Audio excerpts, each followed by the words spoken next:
मैं अपने शब्दों के लिए पहले ही माफी मांग लेती हूँ, लेकिन आज कहना पड़ेगा, सवर्ण समाज से ज्यादा दोगला समाज कोई होता ही नहीं है।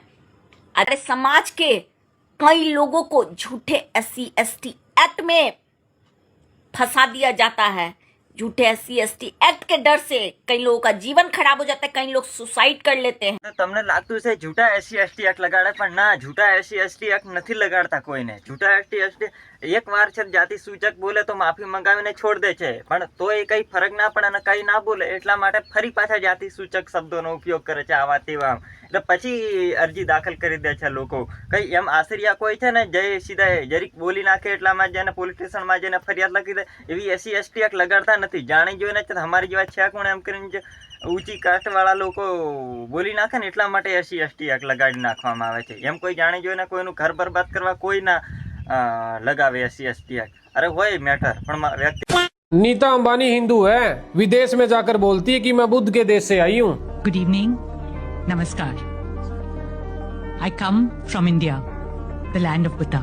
वहाँ जाकर ऐसा नहीं बोलती कि मैं राम के देश से आई हूँ, श्री कृष्ण के देश से आई हूँ या हिंदुस्तान से आई हूँ. हिंदुस्तान ने युद्ध नहीं बुद्ध दिए हैं. नरेंद्र मोदी विदेश में जाकर बोलते हैं कि हमने बुद्ध दिए, युद्ध नहीं. विदेश अरे बुद्ध છે ને શાંતિથી યુદ્ધ ના ચૂને પણ સીધા શાંતિથી કાયદાનું અમલ કરાવે છે, એટલા માટે બુદ્ધને માનવામાં આવે છે. પણ આ છે ને અહીંના બધા અંધભક્તો સમજે ને એટલા માટે છે શ્રી રામનું નામ લે. શ્રી રામના નામ ઉપર છે ને મોટો મળી જાય ને એટલા માટે. એટલે હું છે ને ભગવાધારી બની જઈને છે ને આલચીનો મોદી હોમ ઉભા રહી ગયો કરું. अगर दलित इतना मजबूत हो गया है कि वो स्वर्ण समाज को चुनौती देकर लड़ सकता है, उनकी बराबरी कर सकता है, तो फिर क्यों ना तत्काल प्रभाव से ये SC ST एक्ट और ये आरक्षण हटा देना चाहिए और खुला छोड़ देना चाहिए, खुले में. અરે નહીં, અમારે યુદ્ધ ચૂનવાની જરૂર નથી, અમારે કાયદાથી લડવાની જરૂર છે. હું નથી કહેતો, મોદી સાહેબ કહે છે એટલે અમારે છે ને કોઈ SC ST એક્ટ હટાવવા નથી દેવી કે હટાવી નથી કે કોઈ સાથે યુદ્ધ નથી કર્યું કે કોઈનું લોહી નહીં વહાવું. અમારે શાંતિપૂર્વક છે ને પોતપોતાનું ગુજરાન ચલાવે ને એ અમારા આશીર્વાદ રાખવાના છે આ ધરતી ઉપર. એ અમારા છે તો આવતી પીઢીને આપવાનું છે. તમારી જેવું પાગલપન નહીં. अगर तुम हिंदू हो करके हिंदुत्व का विरोध करते हो तो एक बार अपनी माता श्री से जाके पूछ लेना, पिताजी हैं या अब्बू. મને લાગે છે કે અબ્બુને તું કઈ રીતે ઓળખે? લાગે છે તારો બાપે જ અબ્બુ છે એવું લાગે છે, એટલે તો હિન્દુ થઈને છે તો બીજાના ગોદા ગણે.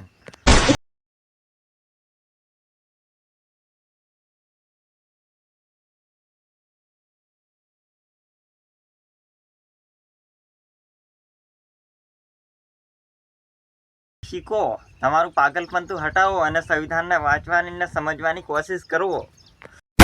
अगर सरकार इसको गंभीरता से नहीं लेती है, अगर कोई मनुस्मृति जलाने का काम करेगा तो पूरे देश में संविधान जलाने का कार्य की स्थिति बन जाएगी. ના, જ્યાં સ્ત્રીઓનો ભાગ છીનવામાં આવશે ને, સ્ત્રીઓનો અધિકાર છીનવામાં આવશે ને, ત્યાં અમારી જેવા છે ને વીર પુરુષ છે ને અગળે ઊભા રહેવાના છે ને તમારી જેવાને કાળ નેમીને સાથે લડવા માટે છે ને તાત્કાલ અમે તૈયાર કરવાના છીએ. તો પણ અમારા મનમાં એ ચાલે છે કે અમે કોઈનું લોહી વહાવા નથી માંગતા, અમે કાયદાની કલમથી લડવા માનીએ છીએ ને કોઈની લોહી પડવાથી છે ને અમને છે તો મુક્તિ નથી મળી જવાની. मनुस्मृति जलाने का कोई अधिकार है? अगर अधिकार है तो हम भी फिर भीमराव को मूर्ति जलाने का काम करेंगे. भीमराव ने असली संविधान निर्माता हमारे सर भीमराव साहब है.